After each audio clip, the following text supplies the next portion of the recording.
নমস্কার, সময় কলকাতায় স্বাগত। টলি হলি বলি নিয়ে সঙ্গে রয়েছে আমি গোপা। প্রথমে যে খবরের দিকে নজর রাখবো, পুষ্পা 2 বক্স অফিসে ধামাকাদার এন্ট্রি করেছিল, তেমনি একেবারে হাউসফুল শো, সাফল্য আকাশ ছোঁয়া। চলতি মাসে 5 তারিখ মুক্তি পাওয়ার পর বক্স অফিসে দ্রুততম 1000 কোটির ঘরে প্রবেশ করেছে এই ছবি। তবে নির্মাতারা ঘোষণা করেছিলেন তেলুগুর পাশাপাশি আরো কয়েকটি আঞ্চলিক ভাষায় মুক্তি পাবে আল্লু অর্জুন অভিনীত পুষ্পা 2, যার মধ্যে হিন্দি, তামিল, কন্নড়, মালায়ালাম এবং বাংলা ছিল। তবে এ রাজ্যে সুকুমার পরিচালিত ছবিটি শুধুমাত্র তেলেগু এবং হিন্দিতে মুক্তি পেয়েছে, ব্যতিক্রম পশ্চিমবঙ্গ। অথচ বাংলায় ছবির ডাবিং করিয়েছিলেন নির্মাতারা। বাংলায় ছবির ট্রেলার প্রকাশ করা হয়, মুক্তি পায় বাংলার শিল্পীদের দিয়ে গাওয়ানো ছবির বেশ কয়েকটি গান, কিন্তু সেক্ষেত্রে বেশ কিছু জটিলতার সৃষ্টি হয়। মুক্তি পাওয়ার আগের দিন পর্যন্ত ডাবিং হয়েছে, তারপরেও কোনো এক অজানা কারণে হঠাৎই বাংলা ভাষার মুক্তি আটকে যায় এই ছবি।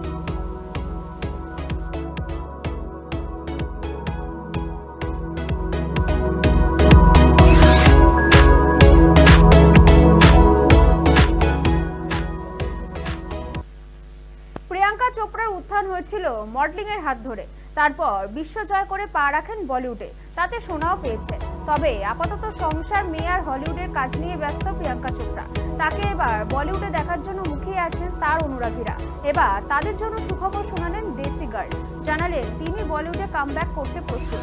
কবে আবার দেখা যাবে হিন্দি ছবিতে? অভিনেত্রীকে শেষবার দেখা গিয়েছিল 2021 সালে। সেই বছরই প্রিয়াঙ্কা রাজকুমার রাও এবং আদর্শ গৌরবের সঙ্গে দ্য হোয়াইট টাইগার ছবিতে কাজ করেছিলেন। তারপর বিগত বছরে তাকে আর কোনো বলিউডের প্রজেক্টে দেখাই যায়নি। তবে এবার তিনি আবারও হিন্দি ছবি করতে চলেছেন বলে জানালেন। প্রিয়াঙ্কা চোপড়া সম্প্রতি রেড সি ফিল্ম ফেস্টিভ্যালে যোগ দিয়েছিলেন। জেড্ডার অনুষ্ঠানে প্রিয়াঙ্কা জানালেন তিনি শীঘ্রই হয়তো একটি বলিউড প্রজেক্টে সাইন করবেন। বলেন, আমি আমার শিকড় ভুলি না, যেখানে যাই সঙ্গে করে নিয়ে যাই, এটা আমার শিক্ষা অঙ্গ। ভারত সবসময় আমার মনে রাখে। আমি প্রায় সিদ্ধান্ত নিয়েই ফেলেছি যে আগামী বছরই আমি হয়তো একটা বলিউড ছবিতে কাজ করব।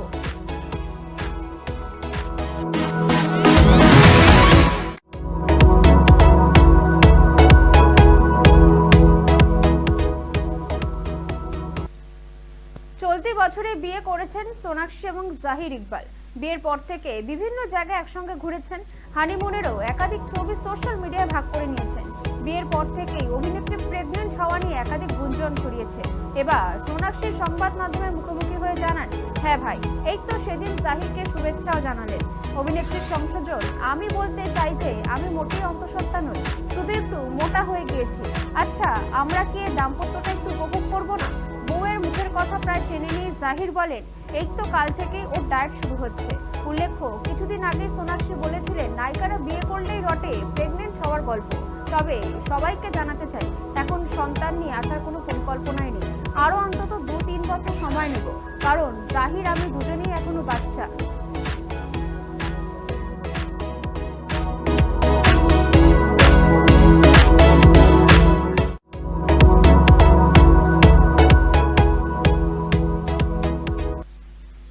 কিছুদিন আগে 4 হাত এক হয়েছে অভিনেতা নাগা এবং সভিতার। এবার বিয়ে করলেন দক্ষিণী অভিনেত্রী কীর্তি সুরেশ। বৃহস্পতিবার অ্যান্টনি ঠাটিরকে বিয়ে করলেন তিনি। বিয়ের আসর বসেছিল গোয়ায়। বিয়ের অনুষ্ঠানের ছবি সমাজ মাধ্যমে ভাগ করে নিয়েছেন কীর্তি, যেখানে দেখা যাচ্ছে দক্ষিণী রীতি মেনেই বিয়ে করেছেন তিনি। অ্যান্টনির সঙ্গে দীর্ঘদিন ধরে সম্পর্ক রয়েছে কীর্তি। অ্যান্টনি চলচ্চিত্র জগতের কেউ নয়, তিনি কেরলের একজন হোটেল ব্যবসায়ী। ছবিতে দেখা যাচ্ছে বিয়ের মণ্ডপে আবেগপ্রবণ হয়ে পড়েছেন কীর্তি এবং তাকে জড়িয়ে ধরেছেন অ্যান্টনি। মহানতী, দশরার মতো জনপ্রিয় দক্ষিণী ছবিতে অভিনয় করেছেন কীর্তি। চলতি মাসে মুক্তি পাবে বেবি জন। উল্লেখ্য, এটি তার প্রথম বলিউড ছবি।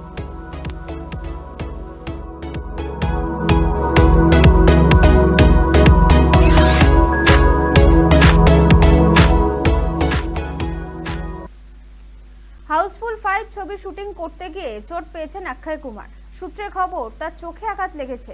সেই সময় তিনি মুম্বাইয়ে হাউসফুল 5 এর ছবি শুটিং করছিলেন। শুটিং এর সময় একটি স্টান্ট করতে গিয়ে দুর্ঘটনার মুখোমুখি হন অভিনেতা। এক প্রতিবেদনে বলা হয়েছে, দুর্ঘটনার সময় চোখে গুরুতর আঘাত লেগেছে। তবে অভিনেতার স্বাস্থ্য নিয়ে চিন্তার কোনো বিষয় নেই, তিনি এখন সুস্থ আছেন, এমনটাই জানানো হয়েছে হাসপাতালের তরফে। তবে আঘাত সত্ত্বেও অক্ষয় শীঘ্রই শুটিং ছেড়ে যেতে চাননি। চলতি বছরের শুরুতে ইউরোপে হাউসফুল 5 ছবির শুটিং শুরু হয়েছিল। 40 দিন ধরে একটি ক্রুজ শিপে শুটিং করা হয়েছে। যার মধ্যে নিউক্যাসল থেকে স্পেন, কনফেয়ার এবং পলিমাউথে ফিরে আসার যাত্রাও শুটিং হয়েছে। তরুণ মানসুখানি পরিচালিত কমেডি সিনেমাটি 6 জুন 2025-এ মুক্তি পাবে এমনটাই জানা গিয়েছে।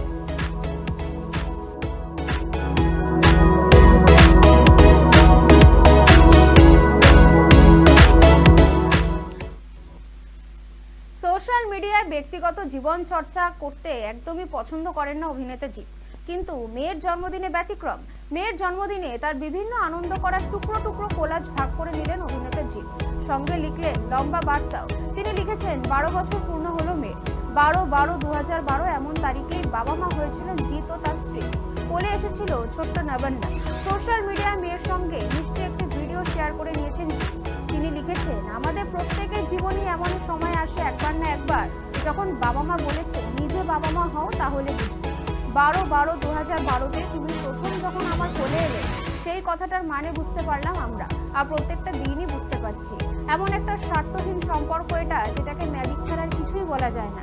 যতদিন না কেউ নিজেরা বাবা মা হচ্ছে, এই অনুভূতিটাকে প্রকাশ করার কোনো ভাষাই নেই। তোমায় আমাদের জীবনে পাওয়া একটি আশীর্বাদের মতো। সোনালী জন্মদিন কাটুক তোমার।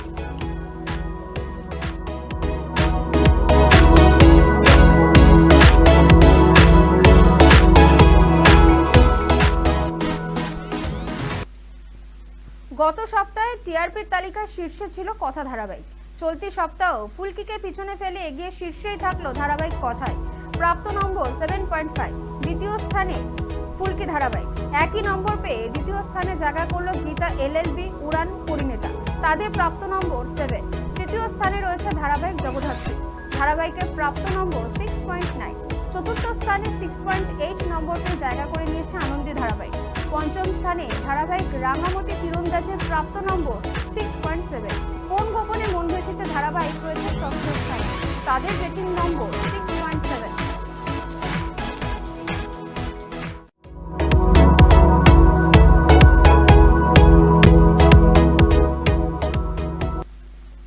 টলি হলি বলি এখনকার মতন এ পর্যন্তই। অন্যান্য সব খবরের জন্য নজর রাখুন সময় কলকাতায়।